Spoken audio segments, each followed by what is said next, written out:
भारत में लाखों श्रद्धालु हर साल 4 धाम की यात्रा पर निकलते हैं।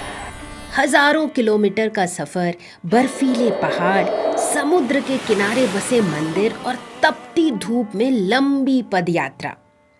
लेकिन क्या आपने कभी सोचा है, आखिर लोग 4 धाम की यात्रा क्यों करते हैं? 4 धाम की शुरुआत किसने की?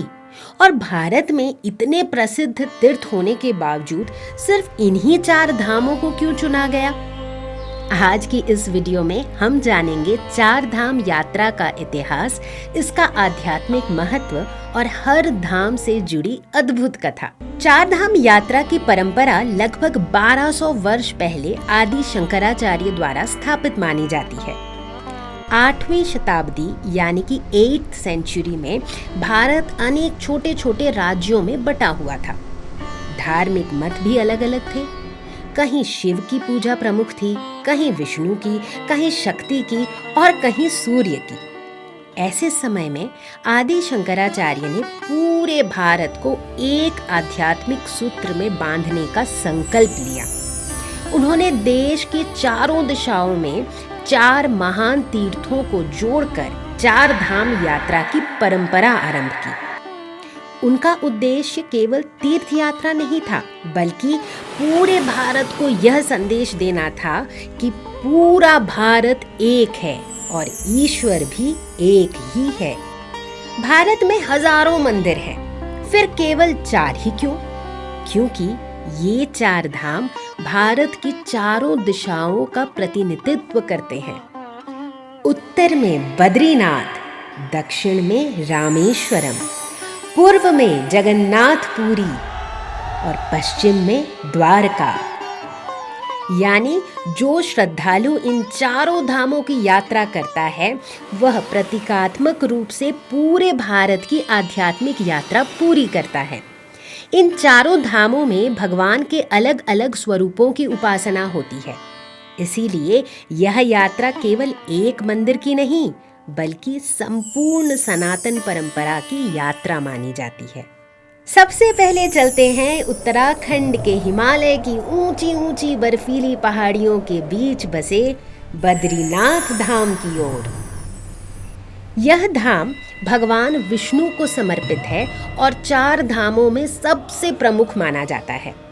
लेकिन सवाल है, भगवान विष्णु ने रहने के लिए यही स्थान क्यों चुना? पुराणों के अनुसार एक समय भगवान विष्णु संसार के कल्याण के लिए एक ऐसे स्थान की तलाश में थे जहां वे गहरी तपस्या कर सके। तब उन्होंने हिमालय की इस शांत और पवित्र भूमि को चुना और अलकनंदा नदी के किनारे ध्यान में लीन हो गए। लेकिन यहाँ की कड़ाके की ठंड और लगातार होने वाली बर्फबारी के कारण भगवान का शरीर बर्फ से ढकने लगा। अपने प्रभु को इस अवस्था में देखकर माता लक्ष्मी अत्यंत चिंतित हो गई। तब उन्होंने स्वयं बद्री वृक्ष यानी जंगली बेर के पेड़ का रूप धारण कर लिया और अपने पत्तों से भगवान विष्णु को बर्फ, धूप और वर्षा से बचाया। भगवान विष्णु माता लक्ष्मी के इस त्याग और प्रेम से अत्यंत प्रसन्न हुए। उन्होंने कहा, आज से यह स्थान बद्री का नाथ यानी बद्रीनाथ के नाम से जाना जाएगा। यही कारण है कि इस धाम का नाम बद्रीनाथ पड़ा। मान्यता है कि यहीं पास में स्थित नारद कुंड में भगवान की मूर्ति कई वर्षों तक सुरक्षित रही, जिसे बाद में आदि शंकराचार्य ने पुनः स्थापित किया। बद्रीनाथ से कुछ ही दूरी पर माना गांव है, जिसे भारत का अंतिम गांव कहा जाता है। यहीं व्यास गुफा स्थित है, जहां महर्षि वेद व्यास ने भगवान गणेश को महाभारत लिखवाई थी। पास ही भीम पुल भी है। कहा जाता है कि स्वर्ग की यात्रा के समय भीम ने द्रौपदी के लिए एक विशाल चट्टान रखकर यह पुल बनाया था। बद्रीनाथ धाम हमें सिखाता है कि जीवन में चाहे कितनी भी कठिनाइयां आए, धैर्य, तपस्या, ज्ञान और भगवान पर विश्वास हमें सही मार्ग अवश्य दिखाते हैं। तो चलिए अब चलते हैं दक्षिण में रामेश्वरम की ओर। यहीं से भगवान श्री राम ने लंका जाने के लिए राम सेतु का निर्माण कराया था। रावण का वध करने से पहले श्री राम ने भगवान शिव की पूजा करने का निश्चय किया। आज वही रामनाथ स्वामी मंदिर करोड़ों श्रद्धालुओं की आस्था का केंद्र है। यह धाम हमें सिखाता है विजय से पहले विनम्रता। स्वयं भगवान विष्णु के अवतार श्री राम ने भी भगवान शिव की आराधना की। तो चलिए चले अब ओडिशा की ओर। जगन्नाथपुरी। ओडिशा का जगन्नाथ धाम भगवान कृष्ण के अद्भुत स्वरूप को समर्पित है। यहाँ भगवान जगन्नाथ, बलभद्र और सुभद्रा विराजमान हैं।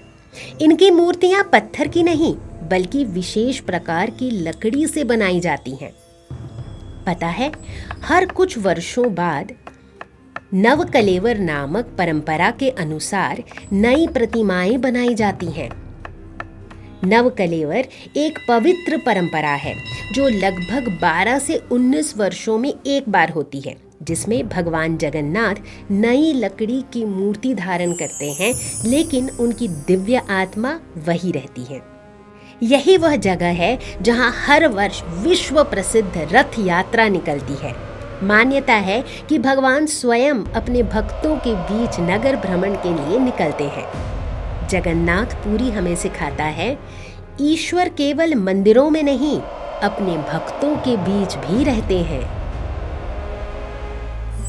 तो चलिए अब चलें पश्चिम की ओर, द्वारका धाम की तरफ। गुजरात में स्थित द्वारका भगवान श्री कृष्ण की राजधानी थी। मथुरा छोड़ने के बाद भगवान कृष्ण ने समुद्र किनारे इस भव्य नगरी की स्थापना की। महाभारत के अधिकांश महत्वपूर्ण निर्णय यहीं लिए गए। कहा जाता है कि श्री कृष्ण के पृथ्वी से प्रस्थान के बाद द्वारका समुद्र में समा गई। आज भी समुद्र के भीतर प्राचीन द्वारका के अवशेष मिलने के दावे किए जाते हैं। द्वारका हमें सिखाती है धर्म के साथ राजधर्म और कर्तव्य निभाने का महत्व। ध्यान दीजिए, चारों धाम केवल 4 मंदिर नहीं है।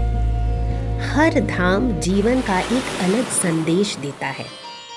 बद्रीनाथ ज्ञान और तप, रामेश्वरम विनम्रता और कर्तव्य, जगन्नाथपुरी प्रेम और भक्ति, द्वारका नेतृत्व और धर्म।